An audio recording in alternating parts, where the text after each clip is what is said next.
And we should be good to go.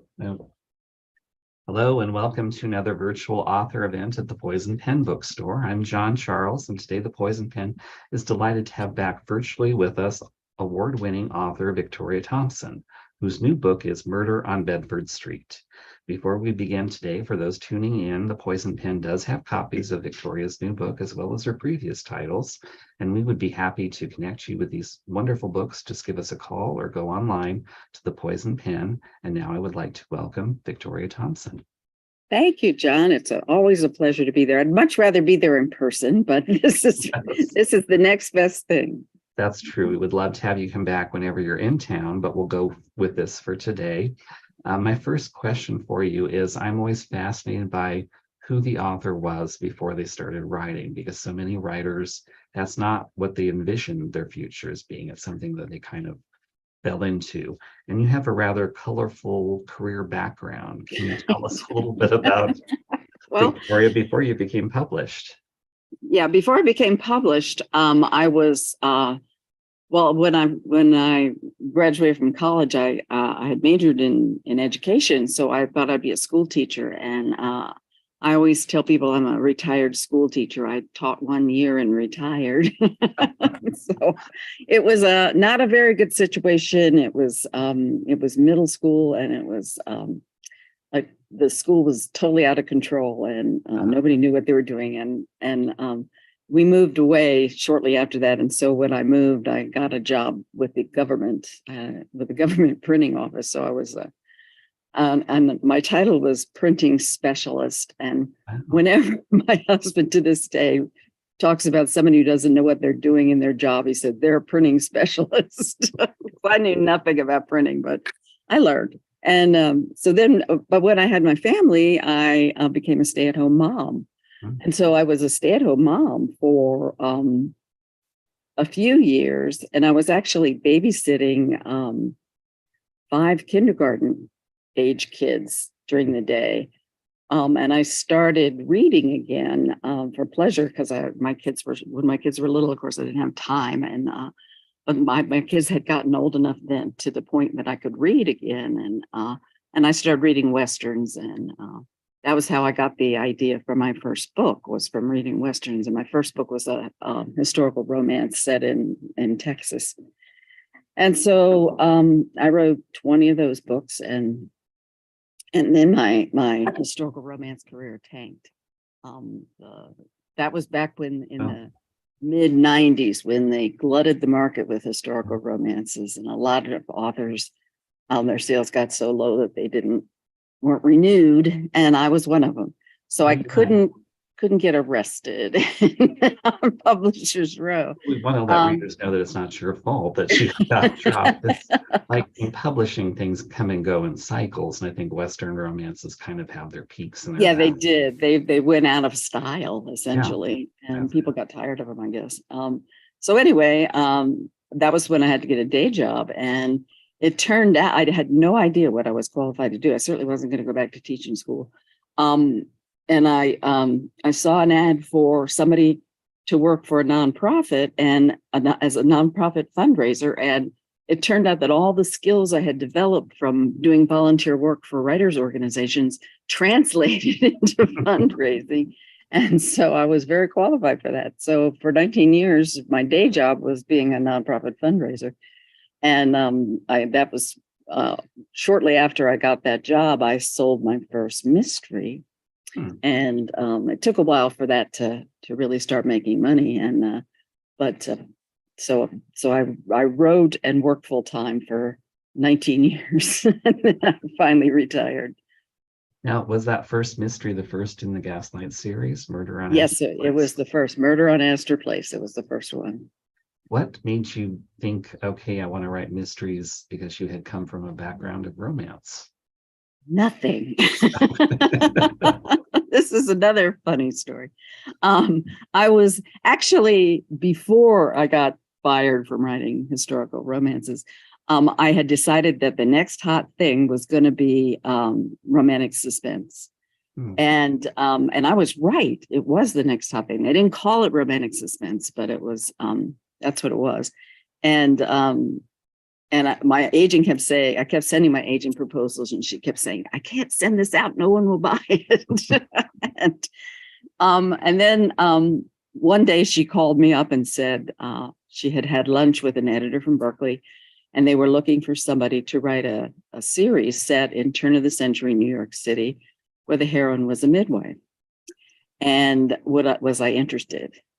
And at that point in time, by then I hadn't published anything for a year, and I was like so desperate to be published. I thought, okay, I was working for the March of Dimes, and some of the volunteers I worked with were midwives. Oh. And my daughter had just started at NYU, so she was so we had actually walked around Greenwich Village and went in the Barnes and Noble there and bought some books on the history of Greenwich Village just for fun. So I thought, it's kismet. It was meant to write this series. And but I will tell you a little secret just between us, that if they had said they wanted somebody to write a series set in medieval Mesopotamia where the heroine was a potter, I would have said, it's kismet. I was born to write this series. But they let me, come up with Sarah's backstory, and I invented Frank myself because I realized that a midwife is not going to be encountering murdered people very often in the normal course of her duties, but a police detective probably is. So in that's ways it was almost the perfect pairing of detectives, because Sarah, the midwife, has the scientific kind of medical knowledge, and Frank brings in the crime skills that you need. Yeah, and I like the idea of her. Berkeley actually suggested that she be the poor relative of a rich family. But I realized that she would need to move in all social classes. So I had to make her also from the rich family, so that she could visit Mrs. Astor, or she could visit the tenements, and she could go wherever she needed to go, because Frank can't go to some of those places. So. Yeah, that's true. Now that brings us to your new book, which is Murder on Bedford Street, and that's the 26th. In the Gaslight mystery series. It's backwards, but that's where it is. What can you tell those listening in about this latest entry? This one was really fun because I do teach. I did become a teacher later in life. In 2000, I started teaching at the Seton Hill University's master's program. They have a master in writing popular fiction. Mm-hmm. So I've been teaching there for 23 years now. And one of my students was a clinical psychologist, and she's very good. She's published several books and all that, but she wanted to write fiction. So she's taking this program to learn how to write fiction. And her villain was a psychopath. And so I was reading her and talking to her. I was reading her stuff and talking to her about psychopaths and psychopathy. And I thought, ooh, this is so interesting. I should write a book about somebody who's a psychopath. So that's where the idea came from for this book. So there was, I had a lot of fun writing it. And in the book, what is the crime that they're investigating? Well, in the beginning, the Frank is hired because because this young woman, who's the guy who hires him, is his niece. She's been committed to an insane asylum, and he had been out of the country, and he came back and went to visit his niece and found out she was in this asylum, and so he went to see her, and talking to her, he realized she's not insane. There's nothing wrong with her. She should not be in this place. But of course, getting her out was very tricky. And it turns out her husband had her committed, which was a possibility. A man could say his wife is crazy. And, if at one point, Frank says, how could they have locked her up? But she's obviously not crazy. And Sarah explains that what probably happened is, they send these goons to get her and take her away in an ambulance. She doesn't know where they're going. She's terrified. She's hysterical. And of course, that makes her look crazy. And she tells everyone she's not insane, but everybody who's insane says that. So it's how do you prove you're not insane? It's pretty hard. And Frank and Sarah just try talking to her doctor, and they're like, and he's like refuses to let her out. And they just are trying to help this woman. And this did happen. Not hopefully not with great frequency, but it did happen. I mean, Commodore Vanderbilt, in years earlier than the book has said, had his wife and his son committed just because he didn't like what they were doing, or they wouldn't go along with him on whatever it was he wanted to do. He had his wife put in an asylum, and then later at a different time, he had his son put away because he didn't like the way he was running the business. So they were eventually released after a few months. But can you imagine being in an insane asylum when there's absolutely nothing wrong? It's bad enough for people who do have mental illness to be in the places the way they were then. And wasn't this around the same time that Nellie Bly did her investigative journalism? Nellie Bly was in the 1880s, and this is 1901. We're in 1901 in the Gaslight series now. So it was a few years early. I was hoping to use her, but it didn't work out. What kinds of, I know that you've written 26 entries in the series, so you have that knowledge of the time period and the setting, but each book requires a little bit of something different into the plot. How do you go about researching that? What sources for this particular book did you find most useful, and what surprised you when you were doing the research?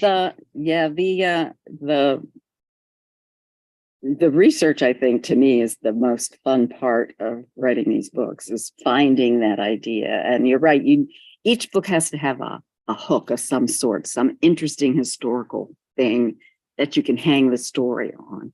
And what I do now, and I have a timeline, so I know when the next book's going to happen or could happen, and then I start doing research for that time and find out what was going on at that time. And I read and read and read until I come across something that makes me say, wow, I didn't know that. And if it makes me say that, it's going to make you say that too. So, I get fan mail all the time. Did this really happen? Is this really true? It's like, yes, truth is stranger than fiction. Mm-hmm. So yeah, that's how I research, and that's how I find the thing that makes readers say, wow, I didn't know that. Oh. You have written a lot of different mysteries, and you've written 2 series now, at least to date, that are going strong. I had read something you had written that I found fascinating. I wonder if you could elaborate on it.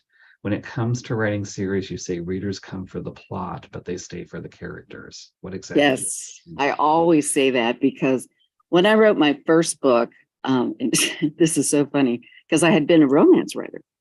And so when I signed the contract to write the mystery series, my editor and my agent and a lot of my friends warned me. They said, mystery readers do not like romance in their mysteries. Mm-hmm. And I thought, that can't be true.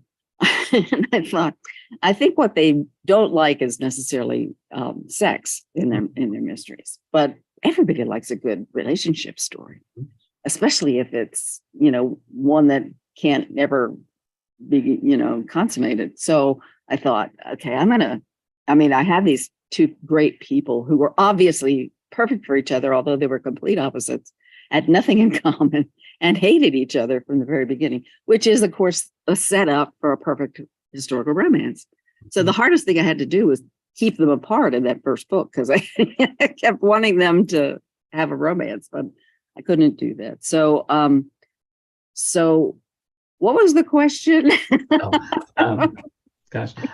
Readers come to a series for the for the characters, say for the characters, yes. And so after I wrote the first book, I started getting fan mail, and people were like, "Oh, I like the mystery. I couldn't guess who the killer was." Blah blah blah blah. P.S. When are Frank and Sarah getting together? That was from the first book. Every book until they got married. Every fan wanted to know, when are Sarah and Frank going to get together? And that, I think, shows how much they love Frank and Sarah. So they bought the book because it was a mystery. Mhm. But they bought the second book because Frank and Sarah were in it, and it was a mystery. And, that's why the series is 26 books long, because people like Frank and Sarah. And they tell me, readers tell me all the time, they say they're like family members. I'm anxious to see what Frank and Sarah are up to this time, what's going on in their life. And that's when you write a series, that's the beauty of it, because you can, tell readers what happened next in their life and show them as they progress. That's true. One of the comments from one of your fans, I'll inject here because it's kind of timely, is they wanted to know whether you based the asylum in the book, the new book, on a real place, or whether it was. Yes, Okay. I did. It's whatever they had a really long name, but it's now the Metropolitan Mental Health Facility. It's not Metropolitan, Manhattan. But it's still on Ward's Island. It's still there. I don't know if they still use that original building or not, but the building itself was this massive thing because, as I explained in the book, they built it on the Kirkbride plan, and Kirkbride was a doctor who thought that fresh air and sunshine would cure people with mental illness, which isn't true, although it does help. Yeah. It doesn't hurt. Better than a dark room and no air. Yes, locking them away in a solitary confinement or something like that. But, so every room has windows and that can be opened and that people can see out. And it was a beautiful setting. So it was very nice. Although the patients were probably mistreated, but still it was, a nice environment. But consequently, the building had to be sprawling because there were no windowless rooms. And so it was a real place. It was a real place. It was where Nellie Bly went, actually. When it comes to your writing process, because you're now writing mysteries, there are certain things I'm assuming you need to know in advance, like who the killer is, how to plant clues. But I've been surprised there are some writers who they just kind of open their document and go. What's your approach to writing the series? Yeah, when I started writing, when I wrote my romances, I would plot the entire book out chapter by chapter. I knew exactly what was going to happen before I started writing. And but I didn't know what I was doing when I was writing mysteries, so I didn't even know how to do that. I just sort of started and let it happen. Now I have, after all these books, I've sort of worked up a system that works for me, and it works for a lot of other people too, because I teach it. But what I do is I come up with a victim, decide who the victim is going to be, and then I ask myself, who and what this person did and why, and then I come up with between 4 and 7 suspects. I usually settle on 5, but you can have as few as 4. You shouldn't have 3 because about halfway through the book, you kill one of them off. And then if you only have 2 people to choose from, that's not very challenging as a mystery. You need at least 3.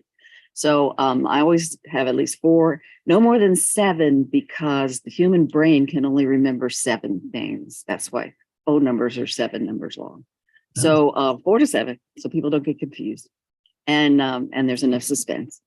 And then they all have a motive, opportunity, and they all have a secret that may or may not have anything to do with the crime, but it makes them look guilty. For example, if, one suspect was with his girlfriend, who also happens to be married to the chief of police, he's not going to be real excited about telling the police that he was with the guy's wife. So he doesn't have an alibi for the murder, and that makes him look guilty. So everybody has a secret, motive, opportunity. And once I know all that, then those are all the clues and all the red herrings. And then I can start writing the book. And and from then I'm like a pantser. So I'm sort of a cross between a plotter and a pantser. I know who's, and I usually do not decide who the killer is until I'm at least halfway through the book. So you don't know when you start out. That's interesting. I don't. And I found that if I know from the very beginning who the killer is, I make it so obvious that I have to change it anyway. Oh. So yeah, I try not to think of, and not try not to figure it out until I'm into the book. One of the other things I discovered that about you is that when you were during your writing career, you got a piece of advice that I had never heard before and I thought was interesting. I guess it came from David Morrell about identifying your dominant emotion as a writer. Yes, yes. That was very interesting. And then Jean Ann Krentz she actually teaches a class on identifying your core emotion. And as soon as she said that to me, I was like, yeah, I know. I know what mine is. Mine is my core emotion is anger. Mhm. And which is hard to admit, but true. I'm always angry, and the thing I'm angry about is injustice, which makes me a really good mystery writer because that's in my books that we always get justice. That makes me perfect for writing mysteries. So yeah, that was my core emotion is anger, and the anger is because the world is not fair. Life is not fair. And I wish it was, but it's not. It's never going to be either, but we can keep trying. I think that's why people turn to fiction, because the world does Yes, not provide them with because it does work out. Things, you have happy endings, you have justice prevails, the bad guy's punished. And yet what strikes me as interesting about historical fiction, historical mysteries, is the more you go back in time and think things are different, the more they seem so relevant to today's world. It's almost frightening. Several times I wrote a book, and then by the time the book came out, something had happened in modern day that mirrored the topic of the book. It was frightening. I got to the point where I was afraid to write about anything. It's like, why am I causing this? But yeah, it's I always say technology is different, but people are still the same. We're still arguing about the same things that we argued about 100 years ago. And, immigration, racism, women's rights. Women can vote now, but it's still been 100 years and we're not equal yet. No, and it seems like women are getting more rights taken away, even as we speak. Yeah. Yes, it seems to be going the wrong way now. Yeah. Finding Mr. Right was a challenge back then, and it's a challenge right now. So, just all the same things that people are, and like this book talks about mental health, and still, even with all the advances we've made, it's so difficult for people to get help when they need it. Yeah, true. And they suffer from terrible prejudice, and it's just not a good thing. So there's, everything is still pretty much the same problems that we had before. That's very wise. In addition to your Gaslight series, you do have another series. Can you tell us a little bit about that? Yes, this is it's not really a mystery series, it's more a caper. And it's the latest book is City of Fortune, and the heroine is a con artist. And in the first book, she's running from a con that went very bad, and the victim is trying to kill her. And she's in Washington, D.C., and it's the fall of 1917, which was the year that the suffragists demonstrated outside the White House every single day for women's rights, for the right to vote. And by November, the president had gotten really annoyed, and he started having them arrested, and they'd keep them in jail overnight and then send them home. And he thought this would scare them and they would stop doing it. But in fact, it just made them mad, and more women came. So she knows this because she's seen in the paper that the demonstrators are being arrested every day. So she runs to the White House and joins the demonstration and gets arrested with the other suffragists.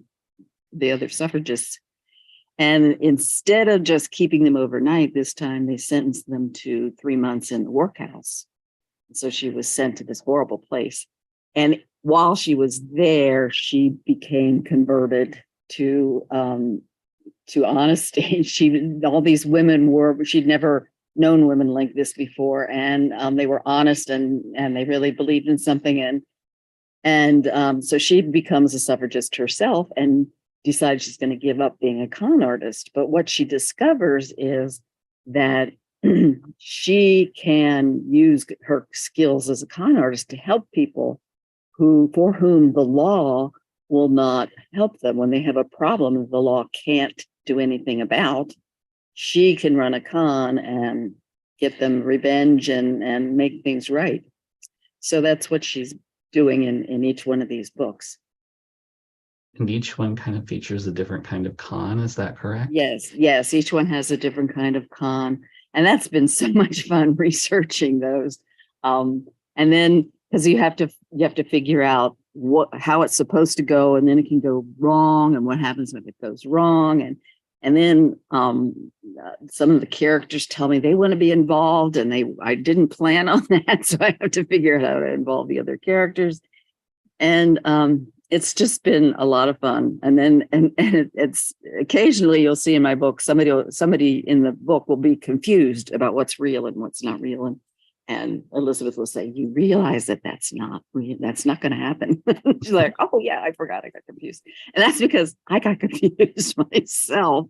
And so I could never be a con artist. I could never keep everything straight. But it's really, really fun to write, and they're fun to read because of that. It's like you get to see behind the scenes, and you get to see what happens and how they do it. And it's just really entertaining. And it also is that bringing justice back to the world. It is, and that's my justice thing too. That's my core story is justice, and she gets justice for people that the law would never help. Speaking of keeping things straight, you write 2 series, both are in their multiples now in terms of numbers. How do you keep all the details correct and straight? I mean, do you keep a Bible? Do you just kind of know it intuitively? Do you hope it all turns out and then find out you've given someone the wrong eye color in book 10 and have to? Yeah, well, like John and I were chatting before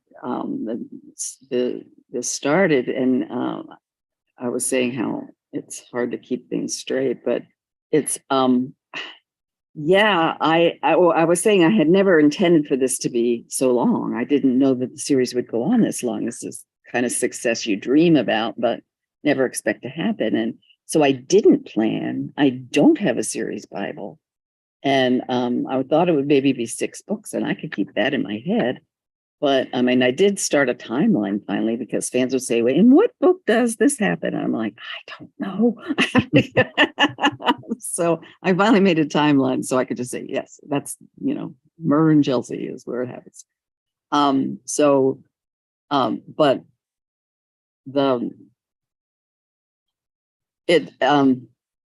what was this question? Keeping things details straight in a series. Keeping the details straight. See, this is a perfect example. I can't even keep the question straight. But yeah, I do. I try to keep things straight. But like Frank's son Brian has had 3 different eye colors, and I would not have known that except a fan pointed it out to me and gave me the book and page number for all 3. So, and it's too late to fix that. I'm sorry. So from now on, I think you'll have hazel eyes that change color all the time. In addition to writing, you teach writing, as you mentioned, in popular fiction and things like that. What is the best piece of advice you give to aspiring writers, or what would you tell someone who said, "I want to write a book"? What's the first thing they need to know? Well, when I started, there was nothing. Back in the 80s, there were not even how-to books. It was just, you were sort of on your own. And but nowadays there are so many resources available on how to write. I would strongly urge people to join a writers organization for their genre, whatever genre that is, because there's Mystery Writers of America, there's Romance Writers of America, there's horror writers. There's science fiction writers. There's organizations for every genre. And I would suggest that you join them, see what they have to offer. Go to writers' conferences locally if you can, and meet other people, meet other writers. And then just write. Writing is like any other skill. The more you practice, the better you get at it. And people often expect to, publish the first book they ever write, and that hardly ever happens. It takes practice, it takes time. And so just write.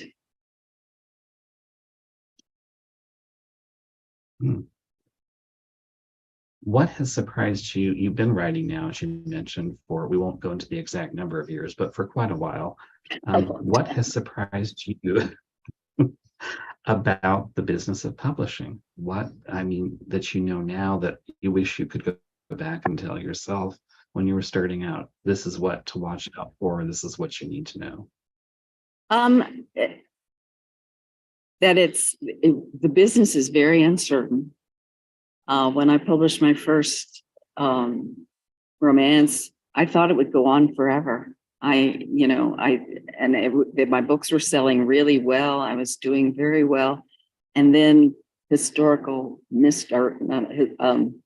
Western romances sort of went out of favor and my career tanked. And I didn't know that it could end that suddenly. I knew that my sales had been going down, but it was time for a new contract. And my editor was even surprised. She didn't see it coming. She said that they weren't going to buy any more books from me. And I had to start over. So an important thing to know is that you can do that. Just because you lose one opportunity, if you are talented and dedicated and you are determined to do this, you can change genres, which I did, reinvented myself and became a mystery writer. And the mystery has gone on much longer and been much more successful than the romance. Smart advice. Yeah, and the other thing is traditional publishing is very slow. Everything takes a long time. So just be prepared that nothing happens quickly in publishing. And don't be waiting by the mailbox for your royalty check. Is that what you're saying? Yes. Don't spend it till it's actually cleared. Let's shift gears a little bit and talk about Victoria as a reader, because if I understand correctly, you were a mystery reader way back, beginning with a series I'd never heard of, Vicky Barr, Stewardess Sleuth, or something like that. Yeah, most readers have good memories of the Scholastic book sale, that the book fair that they would have at schools. And I remember picking out these books. They were hardcovers, and it was Vicky Barr, and which is mine. I mean, my people who know me call me Vicky, and she even spelled it the same way. And she was this airline stewardess, which back then was the best job a woman could have, really. I mean, so cool. And so when I saw these books, I really wanted them, and I wrote them on my little chart. And then my parents went to the book sale that night, and they came back without the books. And I thought, oh, well, they're too expensive. I wasn't too disciplined. And then Christmas morning, I opened up a package, and there they were. They had saved them to give them to me for Christmas. So I read these mysteries, and they were, I had read like Nancy Drew and stuff like that, but this was a whole nother level of mystery. So I remember those books so well. I'm not sure that turned me into a mystery writer, but it whetted my appetite for reading mysteries. And I've always enjoyed reading mysteries. And all through the years, even when I was writing romance, I still enjoyed reading mysteries and thrillers and those kind of books. We do have a few more questions from some of your fans. One of the first questions is, how much input do you have when it comes to determining the titles of the books in your series and the cover look? Or is that something that's totally out of your control? That is one thing that's improved a lot through the years. When I was writing romance, they didn't ask me anything.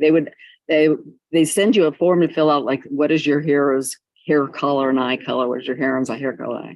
My husband used to say, yeah, they ask you that so that to make sure that the people on the cover don't look anything like the people in the book, because that was what often happened. You would get the wrong hair color, the wrong eye color. It was just sort of a given that things would not work out. But I picked the names myself of the titles.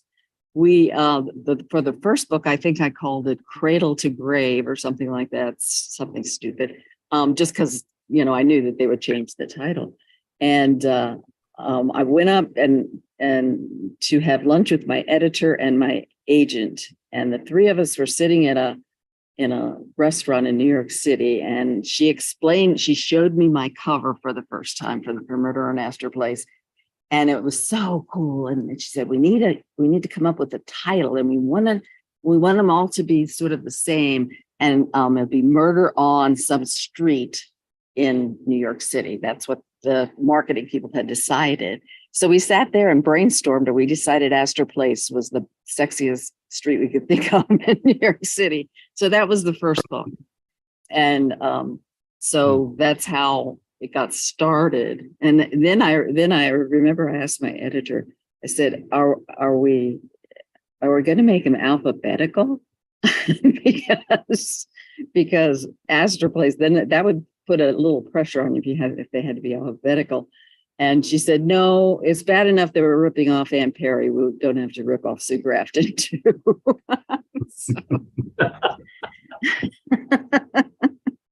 So it's not alphabetical, but it is a street name. And I picked the street names and I picked the street name once I know what the story is about, so I can, know where to set the story in the city and what street name to use or what neighborhood. Sometimes it's a neighborhood like Chinatown, whatever.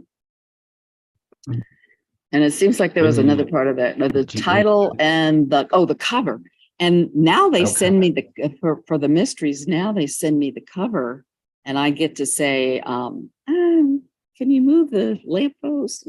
Or that looks, crazy. So, if there's something that I don't like or want changed, they are very responsive and will fix it. So, I've been very lucky with the covers that I do have input on that. And they usually ask me to send them a picture to give them, or pictures to give them some ideas for like what that street looked like, or what that building looked like, or whatever. I think there's sometimes a misperception about New York City, even back then, that it was just one great big giant monolith, but it was actually more a bunch of little different communities. Yeah.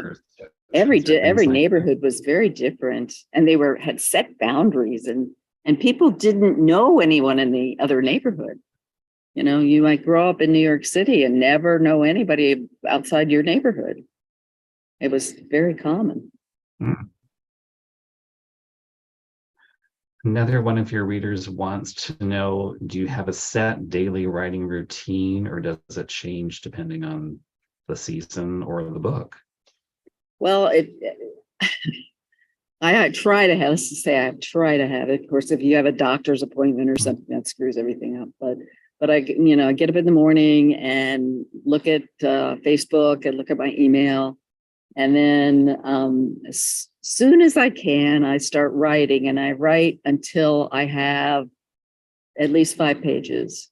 I try to write 5 pages a day, 20 pages a week. So, and I found that works out really beautifully, because I used to try to write as many pages as I could, but what would happen is I would write until I didn't know what was going to happen next and stop. And then I would have to wait a week without writing anything while I figured out what happens next. So now I find writing at a slower pace that I'm figuring out things further ahead, and I always know what's going to happen next. When I quit for the day, I always know what's going to happen next. So that make it, I don't have as much downtime because I don't have to stop and think for a couple of days while I figure out what happens next. So and then when I finish my 20 pages for the week, if I finish on Thursday, I take Friday off and have a long weekend. That's my reward. Another one of your readers would like to know, when it comes to marketing your books, do you have certain social media platforms you gravitate to? Do you have a favorite that you find book recommendations yourself on? I'm on Facebook and Twitter, and Facebook is the one I mainly use. Twitter, I have it linked to Facebook, so what I post on Facebook shows up on Twitter, but I have never figured out Twitter to how to use it or how to get anything out of it. But I'm a faithful Facebook user, so I have my author page there, and I post everything on Facebook. What's coming up for Victoria as an author? You've just published your latest Gaslight mystery. I'm guessing there's another counterfeit lady. Yeah, I'm working on the next Gaslight, which is Murder in Rose Hill, which is a neighborhood in New York City. And I finished the next counterfeit lady book, which will be out in December. And I'm really excited about it because it tells the story of when the 19th Amendment, which gave women the vote, was finally passed. In order for a constitutional amendment to pass, the House and Senate have to pass it, and then it's sent to the states, and two-thirds of the states must ratify it.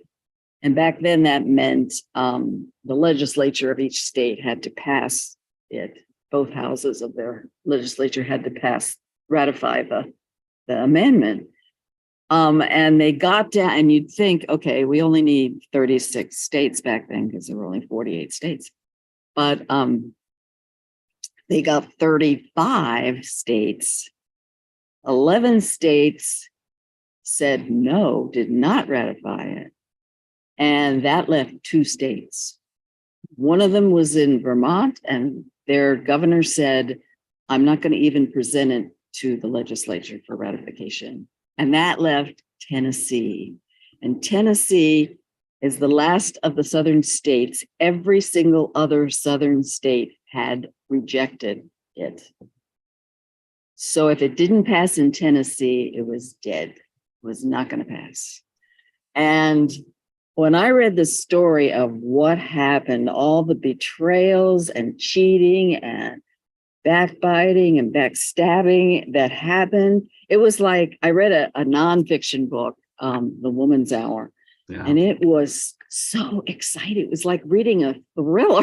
And I knew the outcome. I knew that it was going to pass, but I still was on the edge of it because you just could. I mean, when you see what happened, really happened, you can't imagine how it passed. It was just, it was literally the very last possible minute that it passed. But it was such an exciting story. And I thought, what if Elizabeth had a hand in this?